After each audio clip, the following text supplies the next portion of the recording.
Добро вечер во Дневникот во 22 часот. Да ги погледнеме на станите на денот. Има ли водовод план за излез од финансиската криза? Одбележан Светскиот ден на ромите. Награди за есеи на француски јазик.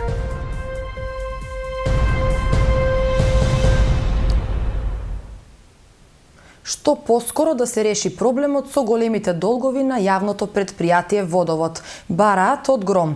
Тие сметаат дека наталожените проблеми можат да ги остават граѓаните без вода за пиење во летниот период. Партијата ги повика сите надлежни да седнат заедно на маса и да го решат ова прашање. Кумановци летово може да останат без вода поради долгот на јавното претпријатие Водовод, сметаат од Гром. На денешната пресконференција тие истакнаа дека загрижено ја следат драмата со долговите кои што ги има претпријатието кон Кумановско-Липковско поле и ЕВН во висина од над 2 милиони евра. Иако директорот смирува дека ќе може да обезбедат сигурно и континуирано водоснабдување на градот, тие тврдат дека се уште нема конкретен план. Повикуваме на разум и одговорност на сите надлежни институции. А тука пред се мислиме на Советот на општината, градоначалник на Куманово, управниот одбор и менаџментот на јавното претпријатие Водовод, но и на сите надлежни министерства.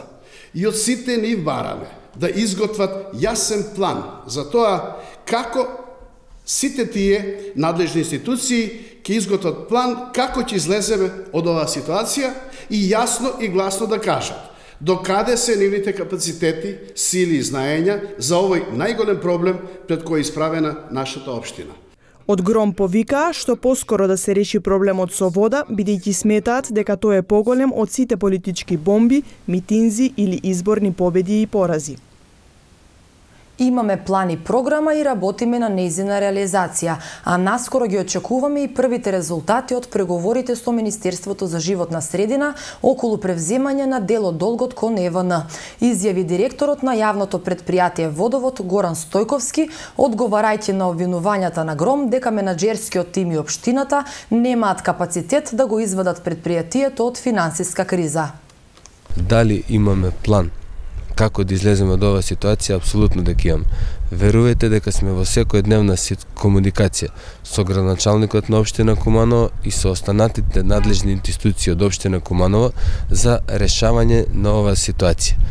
Се обидуваме да ги вклучиме и надлежните републички институции, бидејќи главен проблем на ЈП Водовод се долгови кои што имаат основа потрошена електрична енергија на пречистителна станица во Добрашане, која што пречистителна станица ни прави на годишно ниво трошок поголем од 1 милион евра, а која што пречистува единствено вода во Република Македонија, ниту која што вода се влева во Ардар, а ниту Гостивар, ниту Тетово, ниту Скопје имаат пречистителна станица. Значи се обидуваме Министерството за животна средина да преземе дел од обврските за оваа пречистителна станица, со што нашите обврски за потрошена електрична енергија и за хемикали ќе бидат намалени и тогаш ова претпријатие ќе работи со успех. Во Кумановско-Липковско поле се работи апсолутно фиктивен, непостоечки долг врз основа на едностранна политичка одлука на едно претпријатие кое што апсолутно не одговара пред никого.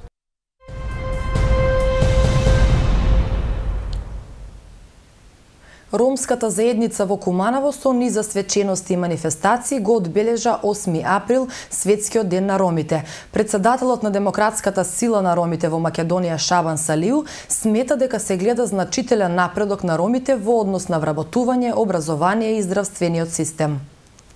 Демократската сила на ромите во Куманово денеска во Центарот за култура Трајко Прокопиев со свечана манифестација го одбележа Светскиот ден на ромите.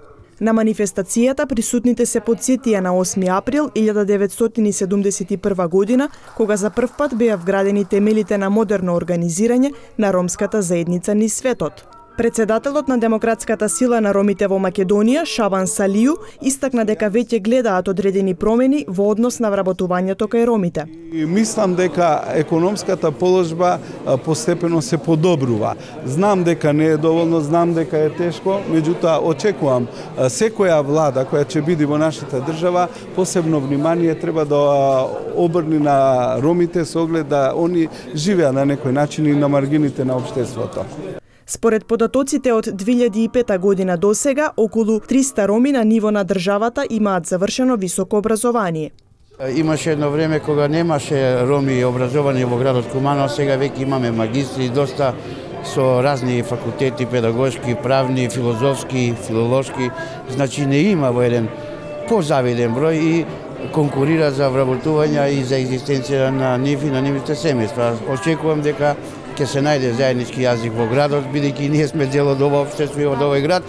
Инаку на манифестацијата присуствуваа политичари, представници на невладини организации и бројни граѓани.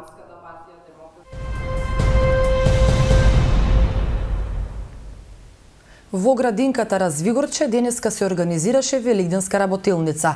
Овој објект е единствениот од Куманово вклучен во проектот на првата детска амбасада Меѓаши, насловен како партнерство за помирување преку ран детски развој. Целта на програмата е почитување на различностите и градење на мирот. Објектот Развигорче од градинката Ангел Шајче е единствениот кој е вклучен во проектот Партнерство за помирување преку ран детски развој на првата детска амбасада Меѓаши. Тимот стручни лица подготвил регионален прирачник за интегрирана програма за почитување на различностите и градење на мирот, поаѓајќи од фактот што насилството, како кај нас, така и во светот, започнува уште од најраната возраст, велат од Меѓаши. Мировно образование веќе првата детска амбасада во светот Меѓаши го промовира и работи во средните училишта, но можевме да забележиме дека тука веќе малку е одмината работата, значи имаме резултати, но неколку што би имале доколку почнеме токму од предучилишното образование, од градинките, каде што децата тука се формираат и најмногу впиваат. Една од активностите според програмата беше и денешната велигденска работилница и одбележување на Светскиот ден на ромите во Развигорче. Работам на проектот ПРЕЦЕДЕ за различност и мултикултура со персонализирани кукли и се трудам проектот што поубаво и да го реализирам, а и куклите во голема мера помогнаа голем број на конфликти помеѓу децата да ги разрешиме. Децата емотивно се врзаа за куклите, ги сметаат како дел од себе, како свое другарче. Проектот е регионален и опфаќа 7 земји, постконфликтни региони каде што градењето на мирот оди малку потешко, истакна менторот на програмата Трајковска. Две ученички од Перо Наков освоија 2 и 4 место на регионален надпревар за есеи на француски јазик. Надпреварот го организираше Институтот за француски јазик на темата "Дали зборовите ни прават да патуваме?". Две ученички од Средното економско училиште Перо Наков се добитнички на 2 и 4 место на регионалниот надпревар за есеи на француски јазик. Надпреварот го организираше Институтот за француски јазик заедно со Француската амбасада и Сдруженијето на професори по француски јазик, а истиот се одржа на тема "Дали зборовите ни прават да патуваме?". Темата разбуди чувства во мене и така почнав без да се надевам на некој успех. Од секоја работа има корист, па така и од ова. Можам сега да продолжам да го учам францускиот. Ова е за мене како поттик да се повеќе и повеќе да го усовршувам јазикот. Низината соученичка Ангела Трајковиќ, која што освои 4 место, истакна дека е задоволна што имала можност да го представува своето училиште. Многу сакам да читам на француски јазик текстови, се обидувам исто така да читам и стрипови. Францускиот јазик го учам веќе 6-та година и мислам дека доволно сум научила за 6 години, исто така и понатаму ќе продолжам да го учам. Темата многу ми се допадна, затоа се пријавив да пишувам состав. За професорката по француски јазик Светлана Трајковиќ наградите значат поттик за понатамошното работење, но и морална сатисфакција. Младите денеска многу интерес за учење не покажуваат такво некое време. Дојде меѓутоа, ете, тука сме за да им помогнеме, да им објасниме дека посебно познавање на странски јазик е потребно за во живот, за вработување, било каде да патуваат. Сепак францускиот е еден од трите јазици што се користи во Европската унија, заедно со англискиот и германскиот, така да не е штета да се научи. 8 ученици од Перонаков учествуваа и на маратонот Ривијален карактер, кој што се одржа по повод деновите на франкофонија во Скопје. На маратонот учествува околу 400 учесници над 15 години од цела Македонија. Стартот беше од паркот на франкофонија до Сити Мол покрај кејот на Вардар во должина од 4 километри. Маратонот немаше надпреварувачки карактер, но мене ми беше особена чест да бидам дел од учесниците и да го доживеам чувството дека јас сум франкофон и представник на нашето училиште. Учениците од економското училиште се надеваат дека наредната година ќе учествуваат на Олимпијадата. Инаку францускиот јазик е втор странски јазик во Европската унија и трет наискористен јазик на интернет.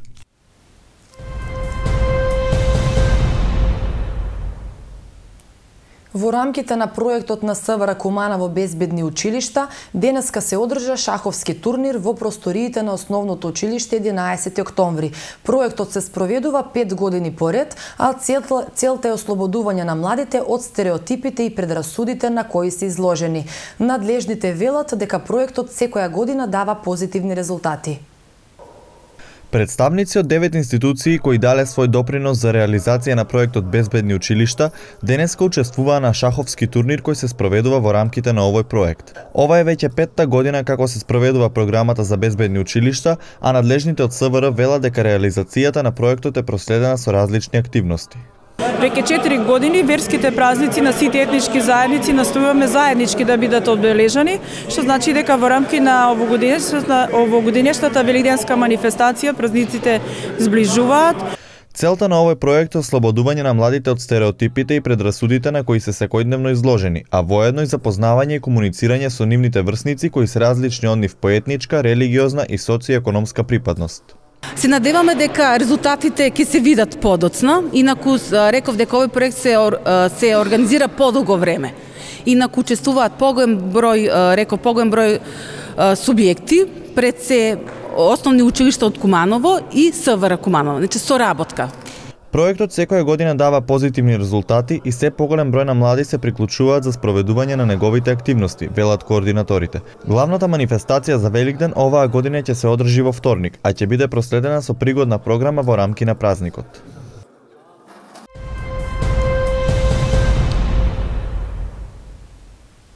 Великденски украси што ги изработија лицата со интелектуална попреченост во дневниот центар Порака наша и учениците од здравствената струка во Техничкото училиште Наце Буѓони денеска се продаваа во трговскиот центар Сума. Собраните средства се наменети за потребите на корисниците на центарот. Инаку за функционирање на Порака наша најзаслужни се донаторите и граѓаните кои ги поддржуваат овие акции. Великденски украси изработени од корисниците на дневниот центар Порака наша и средношколците од здравствената струка денеска се продаваа во трговскиот центар Сума. На иницијатива на родителите на членовите на центарот се организирале неколку работилници каде што биле изработени декорациите.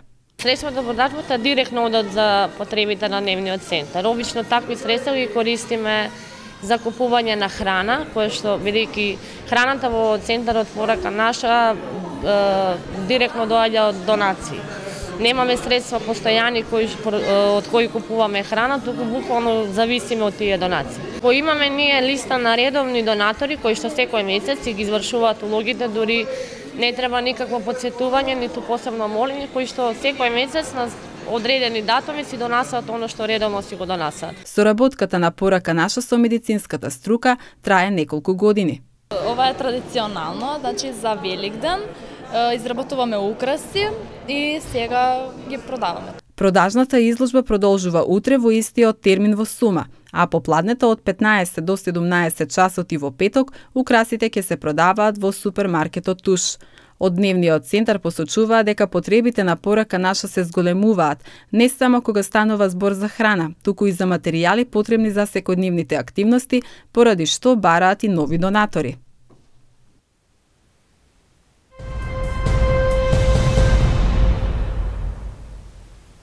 Планинарскиот спортски клуб Козјак од Куманово слави 33 години постоење и успешна работа.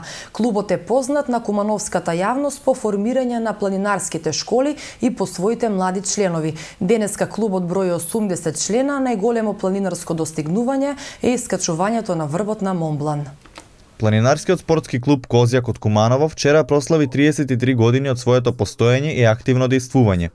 Во април 1982 година, 8 ентузијасти, љубители на природата го формираат Сдруженијето на планинари на Куманово, кое постоело и пред тоа, но дотогаш имало неактивен статус. Во моментот друштвото има околу 80 члена, најмладиот е 8 години, а најстариот е 68.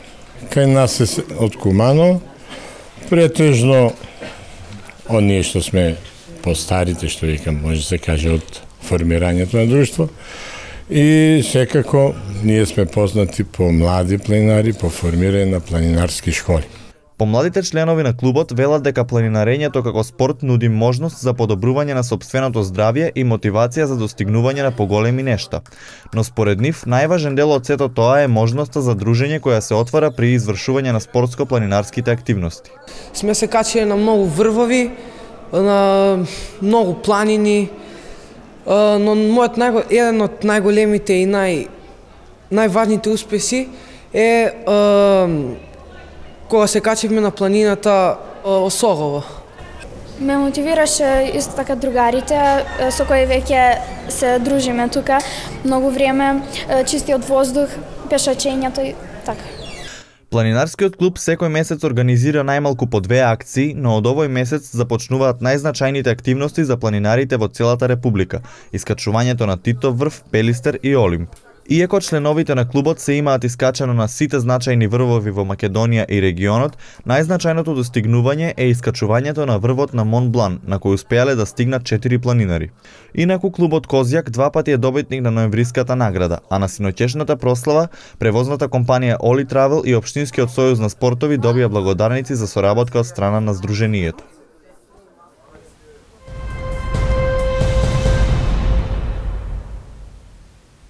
Откако одлучи да не патува во Скопје на надпреварот со Карпош Соколи, управата на кошаркарскиот клуб Куманово поднесе жалба до арбитражната и дисциплинската комисија поради преигрување на надпреварот. Нивната одлука ќе одреди судбината на Куманово, дали ќе продолжи со надпреварувањата во Суперлигата. Ние денеска поднесовме жалба до арбитражна комисија и пријава до дисциплинска комисија. Значи, таа арбитража треба да реши во некаде за 24 или 48 часа, затоа што за утре е закажана средба Карпош Соколи Куманово, која што ние нема да идеме. Ако и на арбитража паднеме, а арбитража не би требало, ние имаме уште една жалба до Комисија за законитост до Управен одбор на Македонска федерација. Сите правни работи, значи правдата е на наша страна. Ако решат едноставно да не ја почитуваат правдата, тогаш и ние ќе да замислиме зошто би играле во едно нерегуларно првенство. Али тоа потоа. И сите овие што случувања што сега се случуваат, мислам дека Куманово е многу јако. Мислам дека многу клубови се плашат од Куманово затоа што оваа година имаме стварно јака екипа. Мислам дека не може никој овдека во Куманово да не победи. Тоа го покажавме освен Немзете, изгубивме во една несреќна утакмица во првиот дел, така да мислиме дека можеме да стигнеме во плейоф и се ова што се работи пак некој сценарио за да Куманово не влезе во тие 4.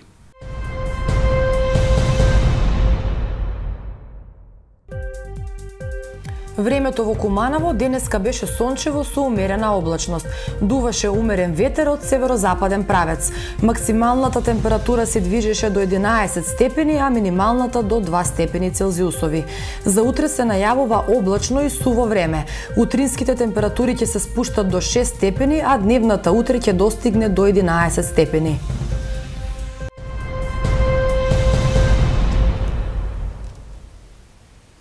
Ова беше се во ово издание на Дневникот. Ви посакувам пријатна вечер.